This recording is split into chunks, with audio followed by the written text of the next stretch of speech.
Howdy dolls! Today we are restoring a 1966 Color Magic Barbie. Well, I am restoring, you're just enjoying the fruits of my labor.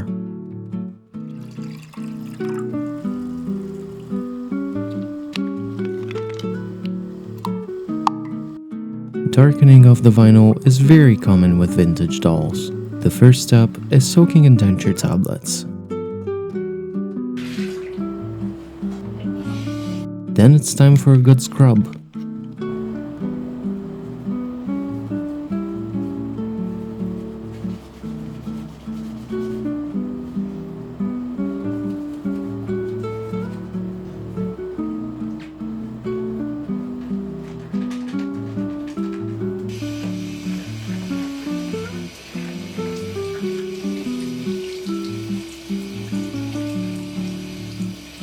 You'd think with all the free advertisement I'm doing, Removes It would have sponsored me by now. Haha, just kidding. Or am I? If you know anything about these dolls, you know they're very hard to come by, which makes them incredibly expensive. That is why, to replace the hair plugs she is missing, I will be using one of the oldest tricks in the restoration handbook. Transplanting plugs from the back of the head to the front. I carefully picked out sections of hair from the back where the hair density was high, so as to make my theft of hair plugs a little less noticeable.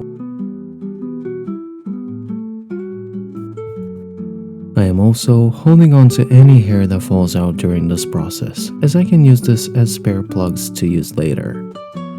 Now, before you sound off in the comments, I am fully aware that color magic wigs were a thing, but they were also pretty impossible to come by at the time where I filmed this video. Ironically enough, as soon as I started filming, I found an amazing deal on a bunch of color magic wigs because fate has a funny way of fucking with me. Anyway, I digress. Rest assured that the plugs I have taken from this doll will be replaced once I have the wig to source the hair from.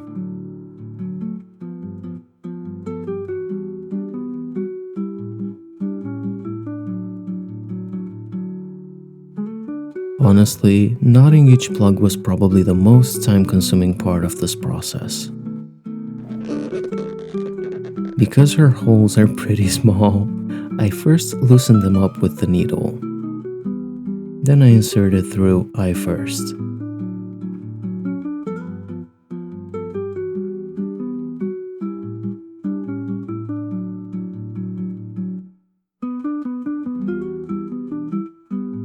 I then insert the plug, making sure to hold the knotted part so that it stays on the inside of the head.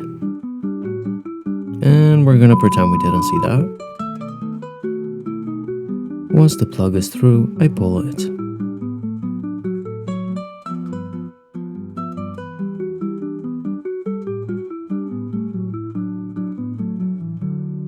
I have no idea why she has this alopecia areata pattern, but what's even funnier is that I have another color magic with the exact same balding pattern.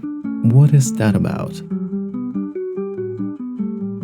Once I'm done rooting her, I part her hair following the correct parting line.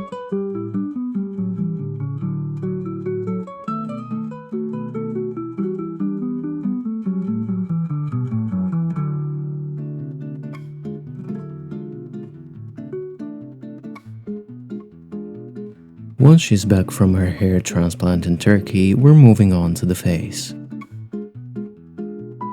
Beginning with the eyeshadow, I give it a light coat to refresh the faded color.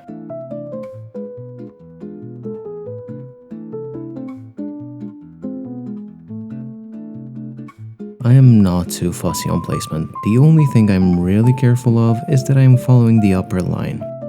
Whatever is underneath that is fixable once I paint the eyelashes. Then, I move on to the eyebrows, starting by adding some color to the faded eyebrow she has, and slowly working my way and courage into the missing brow.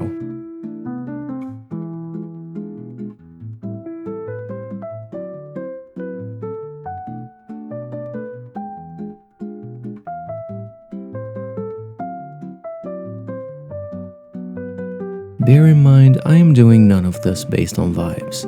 I always have a doll I keep as a reference off screen, which ensures I'm not making up any shapes, but rather following what was once there, to the best of my ability, of course. Whenever I get a pale, buttery yellow lip doll, I am the happiest man in the universe. Because believe it or not, lips are incredibly fussy to get right. So this means I get to cheat a little, following the outline.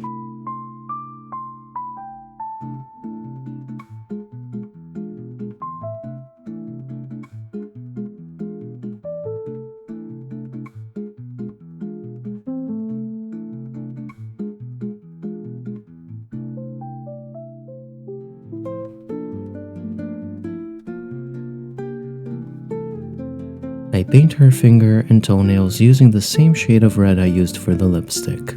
Lastly, I paint her eyelash ridge back to black, which ties in the entire face.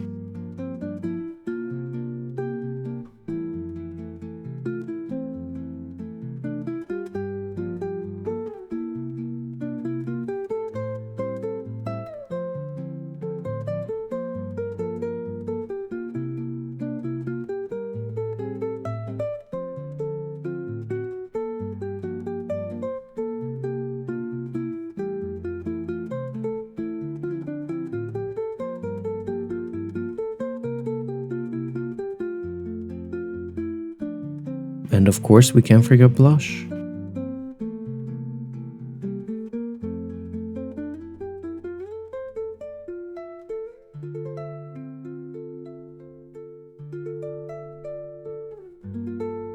We've restored this Barbie, and now it's time to get to the color magic part. Back in the day when they made these dolls, they gave her a gimmick. So the gimmick was that both the hair and the clothes on this Barbie doll changed colors with acidic or alkaline solutions. Oftentimes come across these dolls in a state where the hair just does not change color anymore. Also, it is extremely brittle, as you may have noticed. It breaks off really easily, so you need to be really careful with this. In fact, I think I'm only going to change her color once, and I'm going to keep her as a redhead just because I have another blonde one, which I will be restoring in the future. You may have noticed while I was restoring her that her roots started to actually turn red. This is gonna sound really gross, but it's because of my sweat, which did let me know that the chemical compound in the hair still works. We have some lemon juice here, which is obviously acidic, and we have soda bicarbonate. In order to avoid the paint job we just retouched, we are going to dab the solution on the hair and hope for the best. It's quite beautiful. It's really vibrant, like you would expect this after so many years to just be a really dull color, and it's not. And you know, you can do many color variations. You can do like ombre, you can do like a hot root moment. I'm just gonna turn all of it red, to be honest. I don't really care for any of that. I may have lost my patience and I'm now just straight up dipping the entire head, being careful not to touch the face. We're already here, so might as well just try to dip the hair back into the lemon solution and try to turn it yellow again, just so you can see the reaction. Like, this is crazy. This is so fun. I would have loved this as a child. I'm just going to quickly and very gently comb the hair out just so it sits where I want it to. And that's about as much styling as you can do with this doll. As I said, the hair is very brittle, so there's really no styling that goes into this. And that's it, dolls. If you enjoyed this restoration, please consider liking this video, subscribing, and following me on Instagram at DoDearWonderland. Thank you so much for watching, and I will see you soon. Bye, dolls!